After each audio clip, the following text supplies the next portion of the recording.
جو نیب ترامیم کا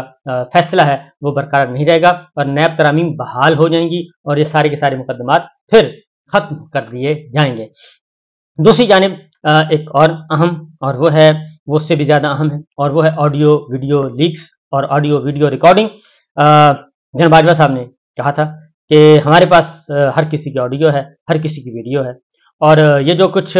آپ لوگ نظر آتے ہیں اپنے کپڑے شپڑے پہنے ہوئے، یہ صرف آپ لوگوں کے لیے اپنے لیے پہنتے ہیں، ہمارے سامنے سب بے لباس ہیں، ہمارے سامنے سب ننگے ہیں۔ تو وہ بڑے دھڑلے سے کہتے تھے، اور پھر اسی طریقے سے مریم صاحبہ نے ان کو کاؤنٹر، مریم صاحبہ نے بھی پھر وہی طریقہ اختیار کیا اور انہوں نے بھی آڈیوز ویڈیوز اکٹھی کی اور انہوں نے بھی اپنا پرائیویٹ نیٹ ورک کے ذریعے وہ سب کچھ کیا اور مختلف، اور انہوں نے پریس کانفرنس کر کے بتا دیا کہ بھئی ہمارے پاس تو ہیں آڈیوز ویڈیوز ہیں اور بڑے سینسٹیو اور بڑی ہائیسٹ پوسٹ پہ بیٹھے ہوئے لوگوں کی ہیں، اور انہوں نے یہ بھی کہا تھا کہ میری دعا ہے کہ یہ انہیں منظر عام پر لانے کی نوبت نہ آئے۔ تو اسی طریقے سے پھر یہ ہوا کہ آڈیو ویڈیو لیکس ہونا شروع ہو گئیں، پرائم منسٹر کی، پرائم منسٹر آفس کی، پرائم منسٹر ہاؤس کی، پھر چیف جسٹس کی فیملی کی، پھر ججز کی، یہ سب کچھ ریکارڈ لیکس ہونا شروع ہو گئی۔ پھر ان لیکس کی بنیاد پہ مقدمات قائم کرنا شروع کر دیے، ان لیکس کی بنیاد پہ ریفرنس بھیجنا شروع کر دیا آنریبل ججز کے، ان لیکس کی بنیاد پہ کاروائیاں شروع کر دی گئیں اور پارلیمان نے بلانا شروع کر دیا، پھر ججز کا، چیف جسٹس صاحبان کا، سابق کا، موجودہ کا ایک سلسلہ شروع کر دیا شہباز گورنمنٹ نے۔ تو یہ معاملہ پہنچا اسلام آباد ہائی کورٹ میں اور آج اس کی سماعت تھی۔ جسٹس بابر ستار صاحب نے اس ایشو کو ٹیک اپ کیا ہوا ہے، اس میں انہوں نے اٹارنی جنرل کو نوٹس کیا تھا اور پھر کچھ وکلا کو، سینئر وکلا کو وہاں عدالت کی معاونت کریں، ان میں ایک رضا ربانی صاحب تھے۔ تو 5 سوال انہوں نے پوچھے تھے اور 5 سوالوں کے جوابات آج بھی نہیں دیے گئے۔ تو سماعت کیا ہوئی میں آپ کو بتا دیتا ہوں کیونکہ بڑا امپورٹنٹ کیس ہے، اور اس کی وجہ یہ ہے کہ یہ مادر پدر آزادی کون انجوائے کر رہا ہے، یہ کون ہے جو کہ جس کی دسترس سے اور جس کے لاقانونیت سے وزیر اعظم بھی محفوظ نہیں، چیف جسٹس آف پاکستان محفوظ نہیں، آنریبل ججز محفوظ نہیں، ان کی فیملیز محفوظ نہیں، اور P M office, prime minister کی فیملی محفوظ نہیں، وزراء کی فیملیز محفوظ نہیں، یہ سب کچھ، اور پھر یہ کون ریکارڈ کرتا ہے اور پھر ان کو اپنے مقاصد کے لیے استعمال کون کرتا ہے اور پھر ریکارڈ کرنے والوں کو اجازت کون دیتا ہے، کس قانون کے تحت، یہ ساری چیزیں آج ڈسکس ہوئی ہیں۔ اور سب سے افسوسناک جو ہے پہلو رہا ہے رضا ربانی صاحب کا، کیونکہ وہ عدالتی معاون تھے اور میاں رضا ربانی صاحب کا آپ کو پتہ ہے ایک بڑا نام ہے، لیکن وہ ہر مشکل وقت میں، یعنی کہ جہاں پہ حوصلہ دکھانا ہو اور جہاں پہ ایک گفتگو کرنی ہو، بڑی ٹکا کے کرنی ہو، اور عدالت نے ان کو بلایا اپنے معاون کے طور پہ، قداور شخصیت کے طور پہ، لیکن آج وہ بھی عدالت میں انہوں نے بھی عجیب و غریب بات کر دی اور وہ بھی ایسے دم دبا کے دوڑے کہ آپ تصور بھی نہیں کر سکتے۔ بہرحال گفتگو آگے بڑھاتے ہیں جی۔ عدالت کی سماعت جو ہے وہ 5 سوالات پوچھے گئے تھے، تو جسٹس بابر ستار نے جی اٹارنی جنرل کو، انہوں نے کہا جی پہلے اٹارنی جنرل کو سنتے ہیں، انہیں سنا گیا تو انہوں نے کہا کہ جی آپ کہا کہ میری رائے یہ ہے کہ پارلیمانی کمیٹی کو کاروائی شروع نہیں کرنی چاہیے۔ اب اٹارنی جنرل صاحب جو ہیں وہ کہہ رہے ہیں کہ یہ کاروائی جو پارلیمانی کمیٹی نے، کیونکہ چیف جسٹس ثاقب نثار صاحب کے بیٹے کو پارلیمانی کمیٹی نے بلا لیا تھا شہباز گورنمنٹ میں، پچھلی پارلیمان جو تھی قومی اسمبلی، اس میں بلا لیا تھا اور ان کو کہا تھا کہ جی آئیں جی۔ ادھر جسٹس مظاہر علی اکبر نقوی صاحب کی آڈیوز سنوا دی گئیں جو کہ ایک بالکل دوسرے پس منظر میں تھیں، وہ سنوا دی گئیں، ان کے خلاف اب ریفرنس بھی، ان کو شوکاز نوٹس بھی جاری کر دیا گیا۔ میرا تو خیال ہے کہ یہ وہ جسٹس مظاہر علی اکبر نقوی صاحب کی آڈیوز کو بھی اس کے ساتھ کلب کر لینا چاہیے اور ان کو بھی، ان کے بیٹے کو بھی رجوع کر لینا چاہیے، اور وہ جو اسی بنیاد پہ جو سپریم جوڈیشل کونسل میں کاروائی چل رہی ہے وہ بھی ایک اس کو روکنا چاہیے، کیونکہ یہ وہ انٹر لنک ہیں۔ بشرا بی بی کی آڈیو، عمران خان صاحب کی، پھر ان کے اعظم خان صاحب کی، پھر شہباز شریف صاحب کی، ان کی شہباز شریف صاحب کے ساتھ پھر توقیر شاہ کی، اور یہ ساری کی ساری جو آڈیو، اور پھر چیف جسٹس ثاقب نثار صاحب کی اور جناب خواجہ طارق رحیم صاحب کی، ان سب کی آڈیوز ہیں وہ سارا کلب کر دینا چاہیے ایک ہی۔ تو بہرحال اس میں ہوا یہ کہ جی انہوں نے کہا جی اٹارنی جنرل صاحب نے کہا بجائے اس کے کہ وہ جواب دے، وہ کہتے ہیں پارلیمانی کمیٹی نے صحیح نہیں کاروائی شروع کی تھی اور یہ ان کا بنتا نہیں تھا، اس لیے اب یہ جو کسی انفرادی شخصی آڈیو ٹیپ کا تعلق نیشنل اسمبلی کے ساتھ نہیں تھا، اٹارنی جنرل کہہ رہے ہیں، تو اس لیے یہ پارلیمانی کمیٹی کو نوٹس ایشو ہی نہیں کرنا چاہیے تھا ثاقب نثار صاحب کے بیٹے کو، اور یہ غلط کیا۔ تو انہوں نے یہ بھی کہا کہ پارلیمانی کمیٹی اس طرح نوٹس نہیں کر سکتی تھی اور عدالت اس درخواست کو نمٹا دے، اور ویسے بھی پارلیمنٹ کے تحلیل ہونے کے بعد عدالتی درخواستیں غیر مؤثر ہو چکی ہیں، اب ان کو یعنی کہ راستہ نکلنے کی کوشش کی جا رہی ہے۔ تو جسٹس بابر ستار صاحب نے کہا کہ الیکٹرانک سرویلنس کی جا سکتی ہے، کون ایسا کرتا ہے؟ پی ٹی اے یعنی کہ پاکستان ٹیلی کمیونیکیشن اتھارٹی تو کہہ رہی ہے کہ انہوں نے کسی کو اجازت نہیں دی۔ پہلا سوال یہ ہے کہ الیکٹرانک سرویلنس کیسے ہو رہی ہے، یعنی کہ آڈیو ویڈیو ٹیپنگ کیسے ہو رہی ہے، کون ریکارڈ کرتا ہے، اور آڈیو لیکس کے معاملے پر مقصد الزام تراشی نہیں بلکہ شہریوں کو یہ بتانا مقصود ہے کہ ان کے حقوق کیا ہیں۔ اٹارنی جنرل نے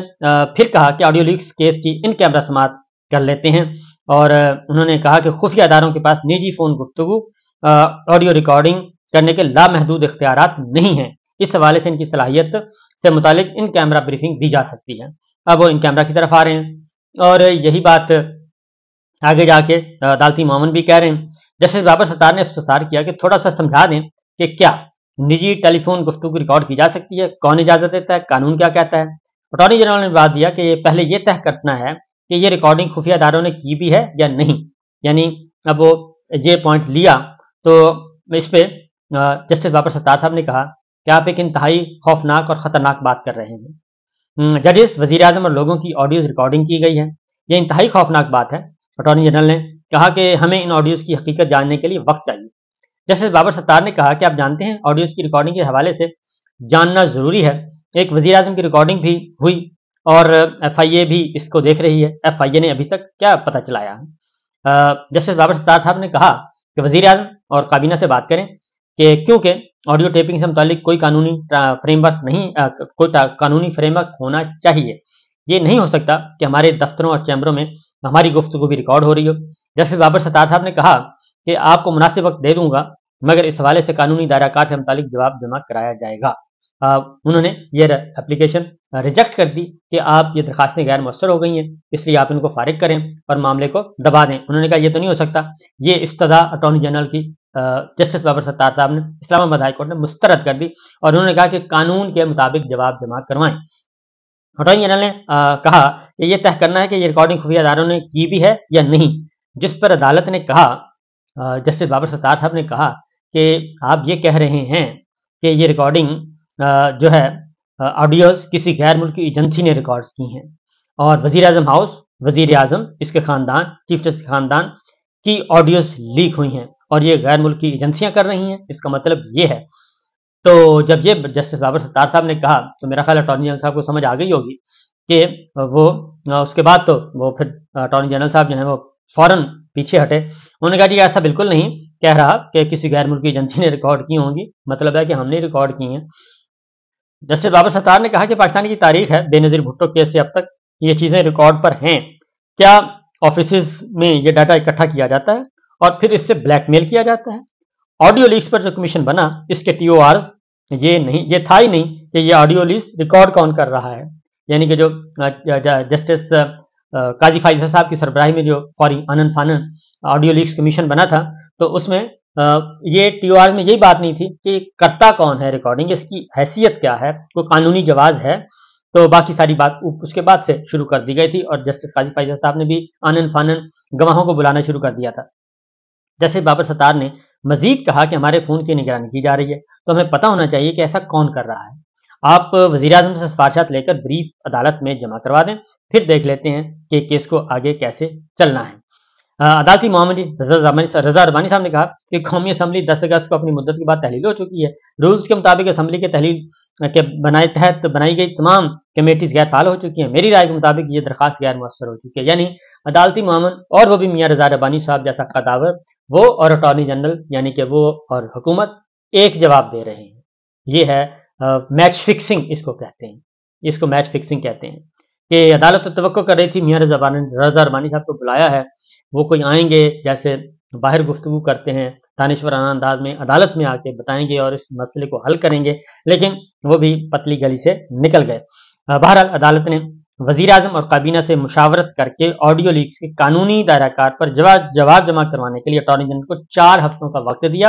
اور سماعت 1 ماہ کے لیے ملتوی کر دی۔ تو یہ ہے سچویشن جناب۔ تو اس لیے بس وہ کہتے ہیں کہ جی ہاتھی کے دانت دکھانے کے اور کھانے کے اور، تو یہ رضا ربانی صاحب ہیں. رضا ربانی صاحب اور اٹارنی جنرل ایک ہو گئے، حکومت اور پیپلز پارٹی ایک ہو گئی، حکومت اور عدالتی معاون ایک ہو گیا، کیس فکس ہو گیا. اجازت دیجیے، اللہ حافظ.